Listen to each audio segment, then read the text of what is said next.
The shrill ring of a hotel phone cut through the afternoon air at the Blue Lagoon Resort in Mauritius. At the front desk, a staff member answered with practiced courtesy. "Yes, we have security personnel. What seems to be the problem?" On the other end, Thandine Kosi's voice trembled.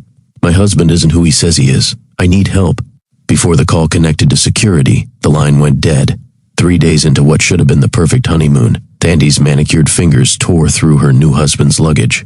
The discovery had begun innocently. She needed a charger and thought she'd seen one in his carry-on. What she found instead would cost her life. A false bottom in the suitcase revealed a cache of documents, 5 passports, multiple driver's licenses, credit cards, all bearing different names but the same face. The face of the man she had married just 1 week earlier. "Who is Sifo Ndlovu?" she demanded, holding up a South African passport with that name emblazoned next to her husband's photograph. "And David Naidu? Victor Mbeki? How many names do you have, Lethabo?" The man she knew as Lethabo Molefe, successful property developer and now her husband, stood frozen at the balcony doorway. His charming smile vanished, replaced by a calculating stare she had never witnessed before. "You weren't supposed to find those," he said flatly. "What would you do if you discovered your entire marriage was built on a deadly lie?" For Thandine Kosi, successful, intelligent, independent, the answer came too late. Within hours of confronting her husband with evidence of his false identity, the 32-year-old pharmaceutical sales representative from Soweto would be found dead in their luxury suite. The truth Thandi uncovered during her honeymoon wasn't just about fake identities. She had inadvertently exposed a dangerous predator who had targeted, romanced, and married multiple successful women across South Africa, always with the same tragic pattern. If you value your safety or know someone navigating the complex world of relationships, hit subscribe now and activate notifications. The warning signs I'm about to reveal in Thandi's story could save a life, perhaps even yours or someone you care about. This isn't just another true crime story. It's a masterclass in recognizing the calculated tactics of predators who weaponize romance, delivered through the tragic final days of a woman who discovered the truth too late. Born in 1985 to working-class parents in Soweto, Thandine Kosi embodied the post-apartheid generation's ambitions.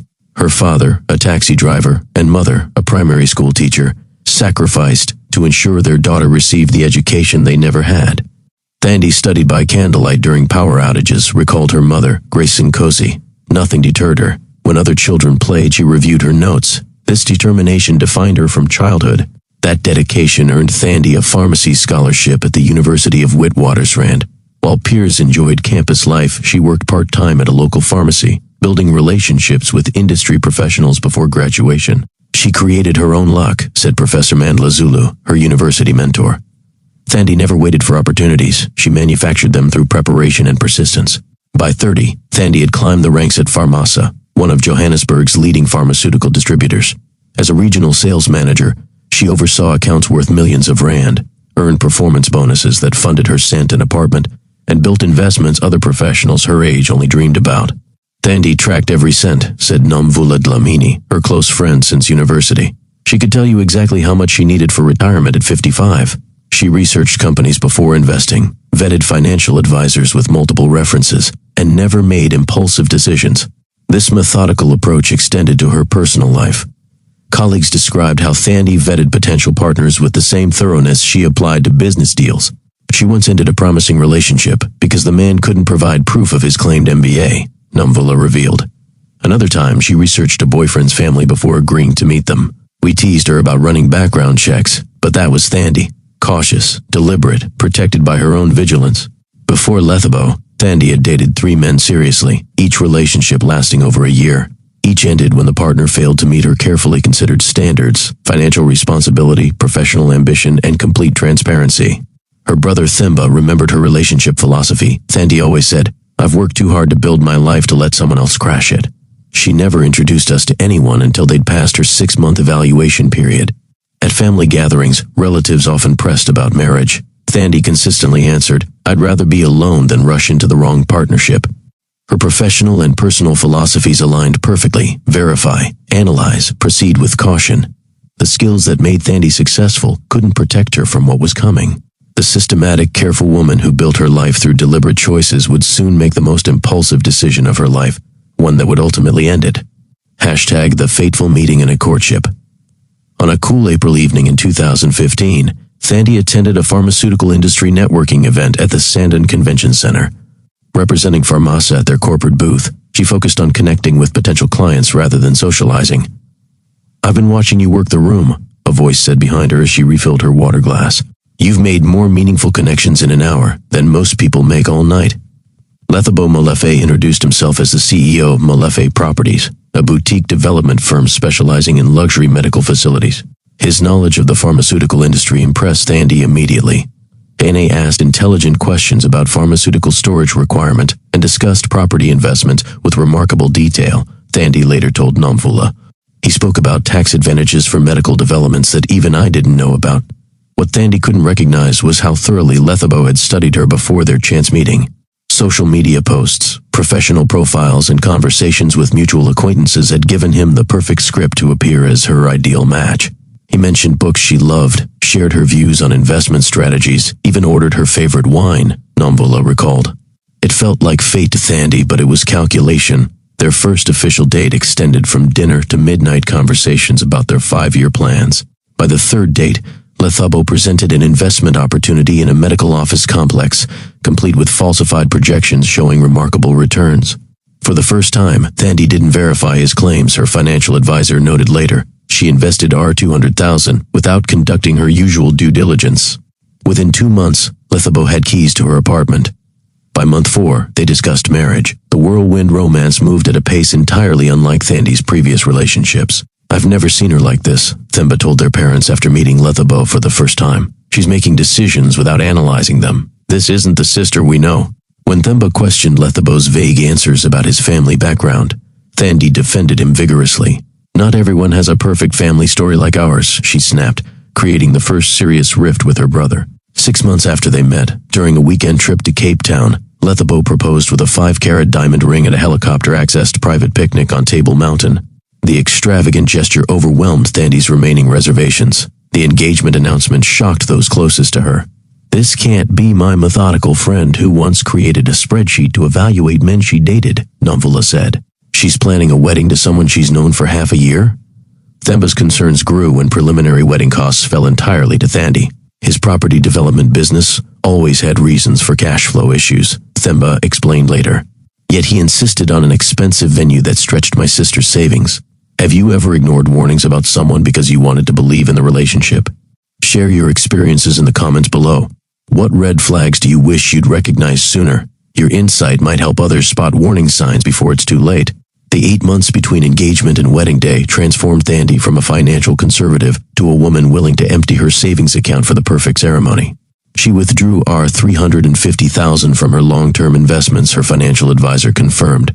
When I suggested Lethabo contribute equally, she explained his assets were temporarily tied up in development projects. The wedding venue, an exclusive Cape Town wine estate, required a non-refundable deposit that Thandi paid alone. The designer gown, catering for 200 guests, and honeymoon arrangements all drew from her accounts, while Lethabo's financial contributions remained mysteriously pending. He always had documentation proving money was coming, Nomvula remembered. Contracts waiting for signatures, transfers delayed by banking issues, always just beyond reach. When Thandi's brother questioned the one-sided financial arrangement, her response revealed how deeply entrenched she'd become in Lethabo's reality. "He's investing in our future in other ways," she defended. "The medical center development will repay everything tenfold when it completes next year." No such development existed. As the wedding approached, Lethabo's absences grew more frequent. Emergency meetings took him away for days, always with minimal explanation and frustratingly poor phone reception. He'd disappear Thursday through Sunday, then return with an expensive gift and stories about securing investors, said Themba. Thandi accepted these explanations without verification, completely unlike her professional approach. The guest list revealed another concerning pattern. While Thandi invited childhood friends, university classmates, and extended family, Lethabo's side remained suspiciously limited. "His family lives abroad," became his standard explanation. When pressed for details, he redirected conversations with practiced ease or manufactured arguments that left Thandi apologizing for her questions. 3 months before the wedding, Lethabo suggested Thandi simplify her life by resigning from her demanding job. When she refused, he proposed she transfer her investment portfolio to his management to reduce her stress. Her refusal triggered their first significant argument. After that fight, she stopped wearing her favorite red lipstick because Lethabo prefers a natural look, Nomvula noted. She canceled our weekly dinners because Lethabo needed her support on evenings. She changed her clothing style to match his preferences.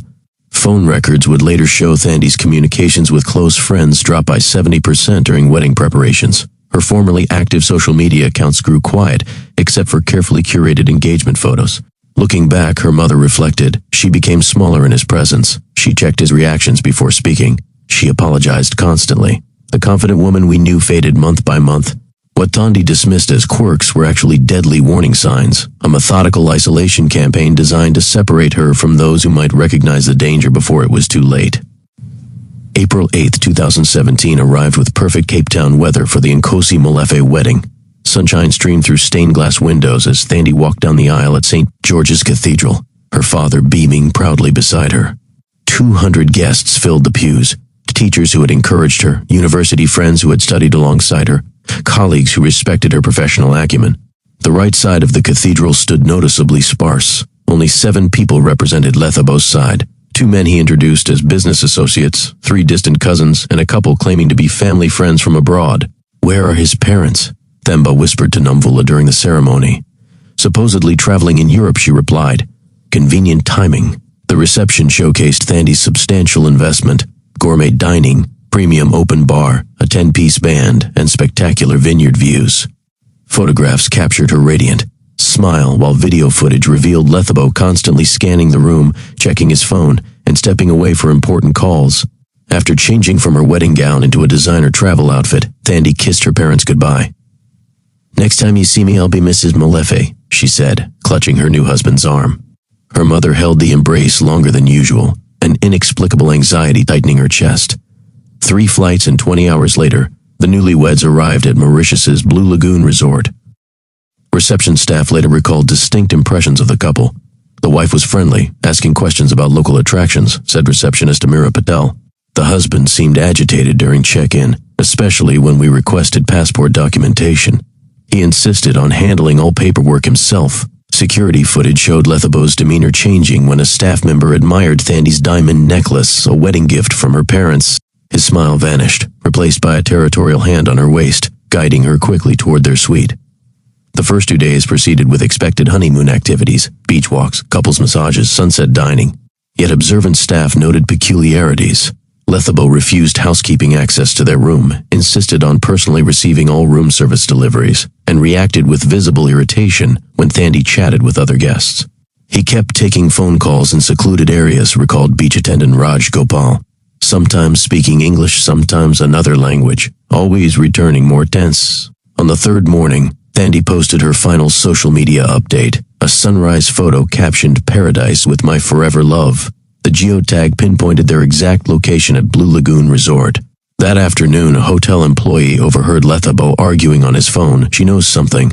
I need to accelerate the timeline. Have you ever felt that instinctive warning that something wasn't right about a person or situation? Did you listen to that inner voice or ignore it? Share your experience in the comments below. Your story might help someone recognize the importance of trusting their intuition. April 19th began as a normal honeymoon day. While Lethabo took a business call on the balcony, Thandy searched for her phone charger, certain she'd packed it in their shared luggage. Lifting his designer suitcase onto the bed, she noticed something unusual. The bottom seemed shallower than its exterior dimensions suggested. Her pharmaceutical training in detecting counterfeit medication packaging made her sensitive to such discrepancies. Pressing the corners in sequence revealed a hidden release mechanism.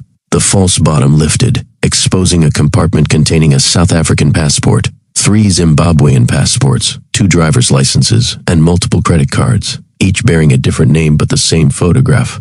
Her husband's photograph, Sifo Ndlovu, Victor Mbeki, David Naidu, Michael Okafor.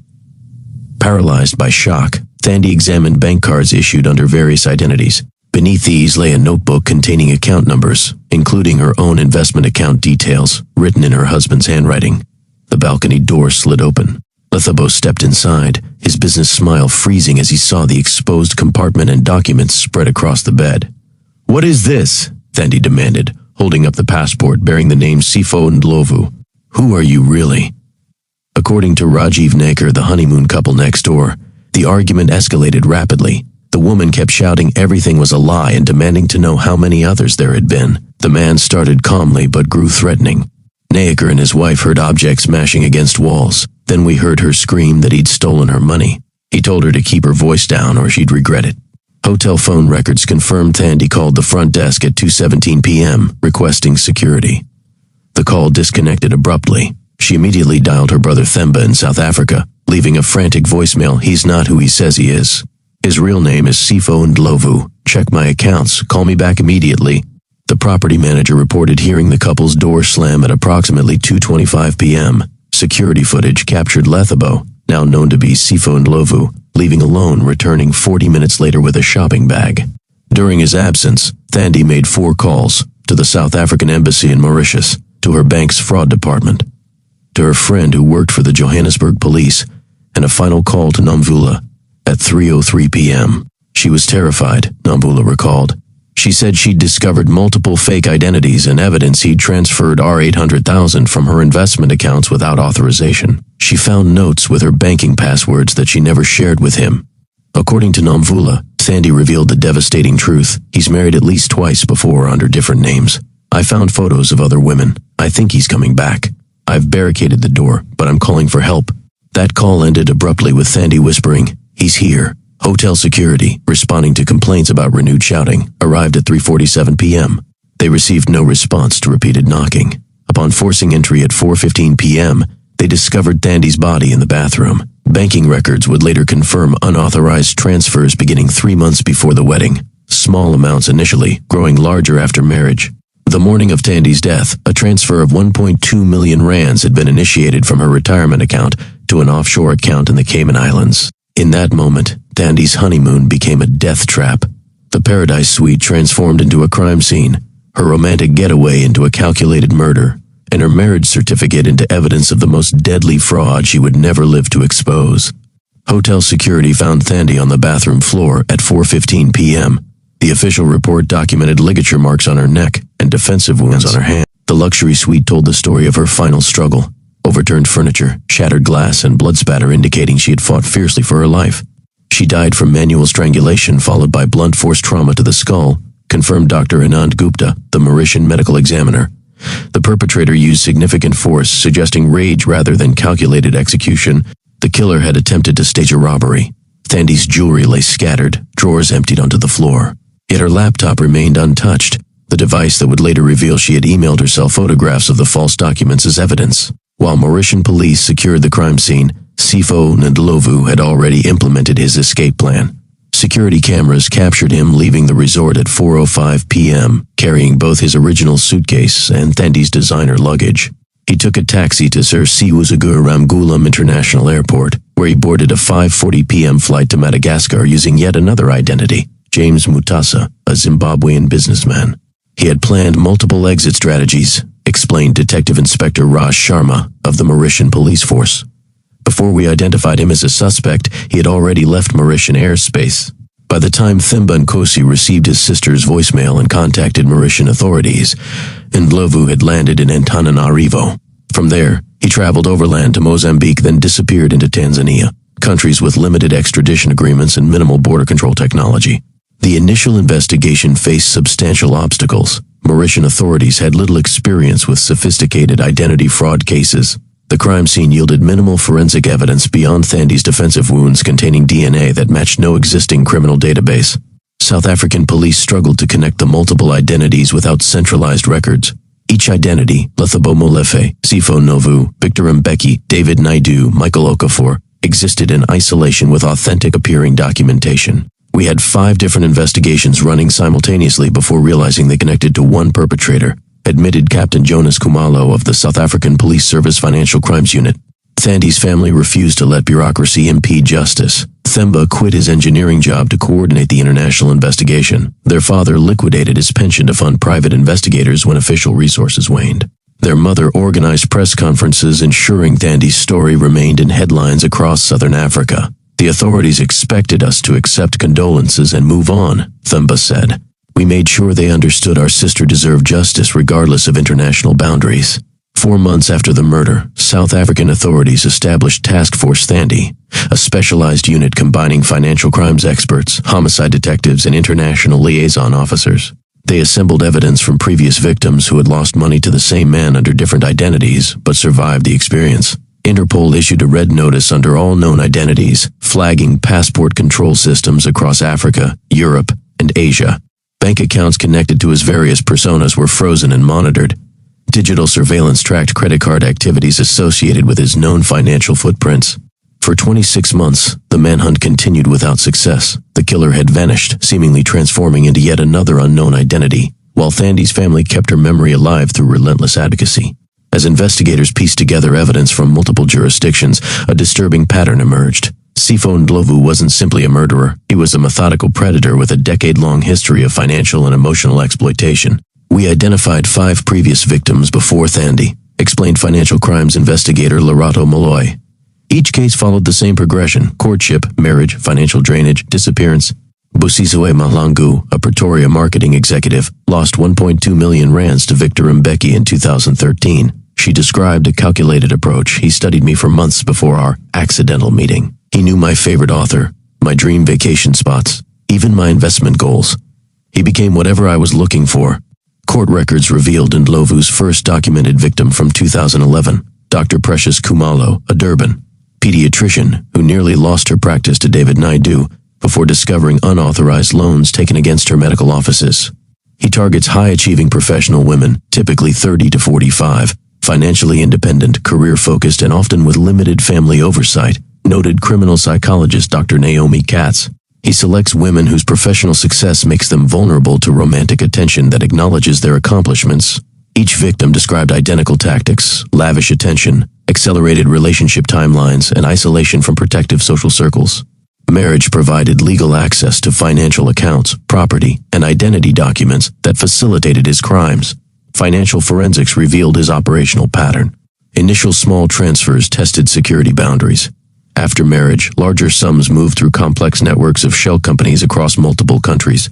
By the time victims discovered the theft, recovering funds proved nearly impossible. What distinguishes Ndlovu from common romance scammers is his patience, emphasized Captain Kumalo.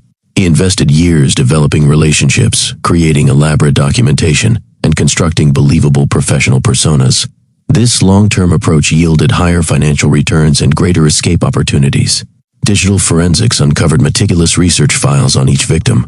Ndlovu maintained dossiers containing work schedules, financial statements, personal preferences, and psychological assessments detailing vulnerabilities he could exploit. His disguises went beyond paperwork. Depending on his target, he altered his appearance, accent, and background story. He underwent minor cosmetic procedures, changed hairstyles, and modified dress styles between identities to avoid recognition. His proficiency with identity documentation suggests connections to organized crime networks, noted document fraud specialist Maria Santos. The passports recovered from the Mauritius crime scene contained advanced security features only available through sophisticated criminal enterprises. Ndlovu evaded capture through disciplined communication habits. He never used the same phone for more than 3 months, employed encrypted messaging apps, and utilized cash for daily expenses to avoid digital footprints. Most importantly, he exploited jurisdictional gaps, explained Interpol liaison officer Jean-Pierre Dubois. By crossing borders frequently and maintaining multiple nationality claims, he created confusion about which authorities held jurisdiction. What made Thandi's case different? She discovered his true identity before he completed his exit strategy, the first victim to confront him directly with evidence of his fraudulent operation. Hit subscribe and the notification bell now to receive immediate updates on this case. Our channel will bring you exclusive developments from the international manhunt for Sifo Ndlovu, interviews with investigation team members, and crucial information that could protect you or someone you love from similar predators. The breakthrough came unexpectedly in June 2019. Aisha Kamani, a financial analyst in Nairobi, recognized familiar tactics in her new boyfriend Michael Okafor after watching a documentary about Thandi's murder. He claimed to be Nigerian, yet something felt wrong, Aisha told investigators. When the documentary showed multiple passport photos, I froze. That was the man I'd been dating for 3 months.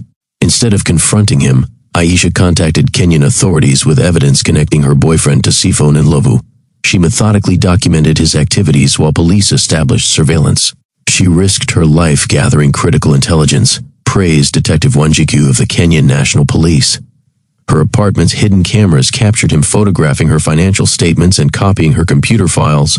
When specialized tactical teams raided his Nairobi apartment on July 3, 2019, they discovered 16 different identity packages, financial records from previous victims, and 3.4 million rands in various currencies. The international fugitive's 26 months of freedom ended with handcuffs in a Nairobi police station. DNA analysis confirmed his identity as the man who murdered Thandi Nkosi. Extradition proceedings lasted 4 months before he arrived in South Africa to face justice. The trial began February 2020 in Johannesburg High Court. Prosecutor advocate Thuli Mazibuko presented overwhelming evidence, forensic financial trails, DNA evidence from the crime scene, testimony from previous victims, and Ndlovu's own meticulous records of his crimes. He documented his methodology like academic research, Mazibuko told the jury. Each victim represented a case study in manipulation, complete with notes on which techniques proved most effective. 5 previous victims testified, each describing how Ndlovu adapted his persona to match their specific vulnerabilities. Banking experts traced financial movements across 27 accounts in 11 countries. Psychological experts analyzed his predatory methodology. Throughout the proceedings, Ndlovu remained emotionless, refusing to testify in his own defense. His legal team attempted to portray him as victim of childhood trauma and identity confusion, arguments the jury unanimously rejected. After 17 days of testimony, the jury deliberated just 4 hours before returning their verdict, guilty on all charges including first-degree murder, multiple counts of fraud, identity theft, and money laundering. Judge Nomonde Mathethwa sentenced him to life imprisonment without possibility of parole, plus 237 years for financial crimes.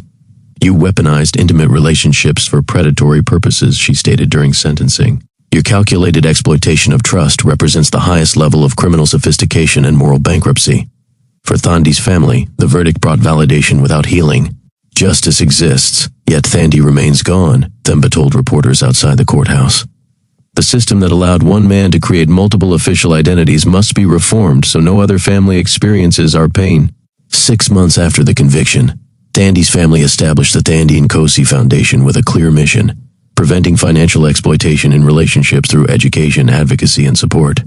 "We transform grief into protection for others," explained Themba, who now serves as the foundation's executive director. Thandi's analytical mind would have wanted practical solutions, not just memorials.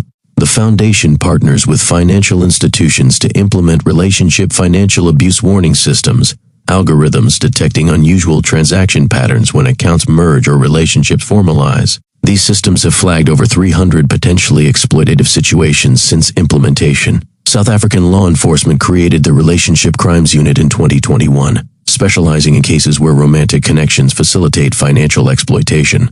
The unit combines digital forensics, psychological profiling, and financial investigation techniques pioneered during the Ndlovu case.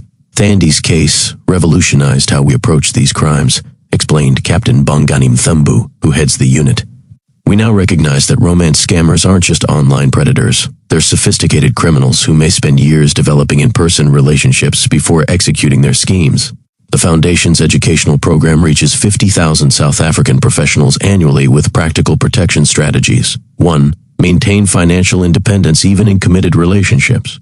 2. Establish verification protocols for major financial decisions. 3. Create trusted third-party oversight for joint accounts. 4. Document relationship financial agreements formally. 5. Trust personal instincts when behavior patterns change unexpectedly. These measures aren't about suspicion, they're about protection, emphasized Grace Nkosi, Thandi's mother. Healthy relationships survive transparency. Exploitative ones cannot. The Foundation's Victim Support Network has assisted 127 survivors of relationship financial abuse, helping recover approximately 14 million rands through coordinated legal action. Most powerfully, Thandi's story has directly saved lives. 23 individuals have contacted the Foundation reporting they escaped potentially dangerous relationships after recognizing warning signs highlighted in the Foundation's awareness campaigns. "My daughter's legacy lives in each person who recognizes these dangers before it's too late," Grace said. "Knowledge is the weapon Thandi never had." What relationship warning signs have you experienced or witnessed? Share your insights in the comments below. Your experience might help someone recognize danger before it escalates. If this story impacted you, please share it with someone who needs this information. Together, we can ensure Thandi's story continues saving lives.